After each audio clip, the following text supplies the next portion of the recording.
Good morning and welcome to Girl TV. I'm Rowdy. And I'm Emily, and this stellar cast has got some massive news for you today. Well, how are you, Emily? What do you do during the long weekend?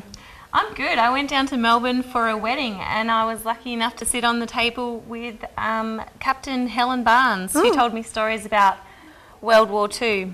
And on the way home, I got the chance to watch Beowulf on the plane.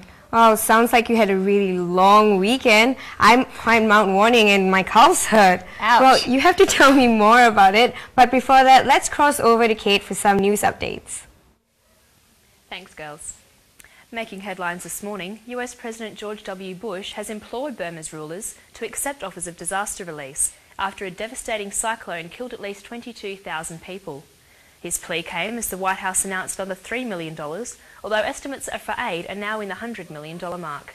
41,000 people remain missing.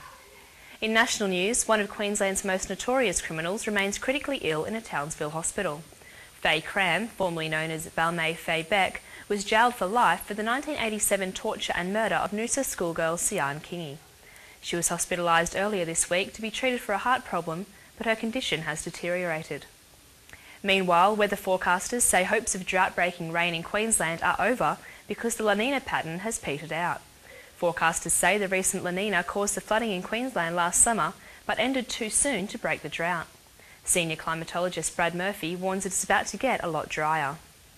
In sport, Grant Hackett says he is disappointed at suggestions he is overweight heading into this year's Beijing Olympics. An unflattering photograph of Hackett was taken shortly after he was disqualified from the 10-kilometre open water Olympic qualifying event in Spain. But Hackett says he is more than happy with his fitness and just finds the comments disappointing. Meanwhile, Australian Rugby League coach Ricky Stewart says the appointment of Wayne Bennett to the New Zealand coaching staff shows the Kiwis are desperate to regain some pride. The Kiwis were flogged 58-0 when the sides last met in Wellington last year, and Stewart says they'll be out to regain some respect. He says Bennett's presence in the Kiwis camp is particularly significant since they are determined to make an impact this year. And back to you, girls. Thanks for that, Kate. Well, you were telling me you met that lady at the wedding from World War II? Yeah, Captain Helen Barnes had quite an extraordinary career. After the army, she became a migrant officer and she travelled on the ships from the UK to Australia with the millions of displaced families from the war. And she was there to entertain them for 6 weeks, which would have been quite trying, don't you think? Yeah. And they asked her questions such as how much meat was and what to say to the ladies at the dance hall. Sounds interesting. Let's meet Captain Helen. For people who were not there, it is hard to visualise the sights, sounds, chaos, bloodshed and horror witnessed by our service people in the war. When we think of heroes, it is usually of people who have excelled in the sporting arena, but I'm here today with a lady who is considered to be one of the nation's true heroes. She served our country in times of mortal danger without hesitation or thought for her own safety. That's where we began our work as voluntary aides, and we were just there as orderlies, not as trained nurses or anything like that. And everybody would be needed to go into these sort of jobs, and it was an interest, something to do, you know, and I just happened to land in the Red Cross Voluntary Aid.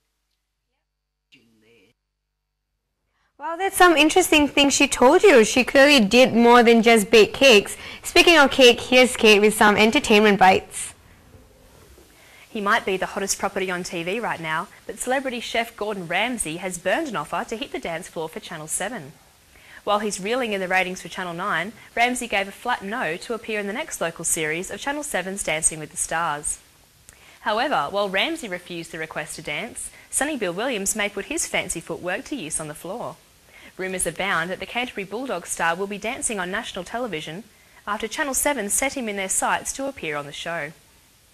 Meanwhile, there's no limit to how much money celebrities are being paid to pimp out their babies in the magazines and tabloids. After paying Christina Aguilera a reported $1.5 million for shots of her newborn Max, People magazine shelled out a whopping $6 million to Jennifer Lopez and Mark Anthony for the first photos of new twins Max and Emmy. Angelina Jolie, who is rumoured to be carrying twins herself, could nab up to $10 million for selling the first exclusive photos of the babies. American media director Bonnie Fuller believes no one could command more money than Brangelina at this point. And finally, the two singing sisters, known as the Veronicas, have come third and fourth on FHM magazine's annual Sexiest Women in the World list, ahead of Miranda Kerr and Jennifer Hawkins. About 230,000 Australian men voted to rank the top 100 women. Jess Origliasso was the top Aussie on the list, while her sister Lisa, who was recently engaged to Dean Geyer, came in fourth. Stunning US actor Jessica Alba won the top spot, while another US actor Megan Fox claimed second. Aussie model Miranda Kerr took fifth place, and former Miss Universe Jennifer Hawkins was sixth. Aussie beauties dominated the list with 29 representatives. And back to the studio. Wow, Brangelina sure does make baby making sound, you know, like a really profitable thing to do. Okay, and now... So, Emily, you said you watched the movie Beowulf? How was that? It was great. I'll tell you a little bit about it. Angelina Jolie stars in the movie, and if you thought she had given up playing a nymphomaniac because she has a family, think again. This magical film version of the Scandinavian legend Beowulf is set in Denmark in the year 507, when King Hrothgar, who is Anthony Hopkins, is living the high life with his servants and his beautiful but unhappy young wife Wealthrow, played by Robin Wright Penn. The castle is attacked by the disgusting monster Grendel, who kills lots of people, but Beowulf is there to save the day. Beowulf, Ray Winstone, manages to kill Grendel, but then he is confronted by the dead monster's evil mother, Angelina Jolie. The king realises that he's in the midst of a killing rampage. Visually, this film by Robert Zemeckis makes you say, wow. It is released in 2D and 3D. I don't think that the 3D system has ever looked better and would be truly spectacular wearing those little glasses. The film has the same technology the director used in The Polar Express.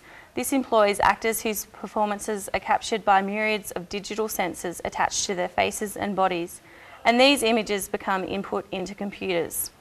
Sometimes the actors are unrecognisable, such as Anthony Hopkins and Angelina Jolie. On the other hand, Beowulf looks nothing like Ray Winstone. The director has said the original poem didn't appeal to him, and he and Roger Avery and Neil Gaiman have used their editorial license with the classic poem. Angelina Jolie's character and Grendel are often naked, and so it's not one to hire out for the nieces and nephews. Grendel tries to cover up his genitalia, however Angela has a penchant for full frontal nudity. It should be noted, however, that the entire movie, including the actors, is computer generated. Dramatically, the plot is ridiculous, but despite that, the special effects are amazing. And that's it. I'll give it 3 stars. Oh. Show the trailer. Let's have a look at this trailer.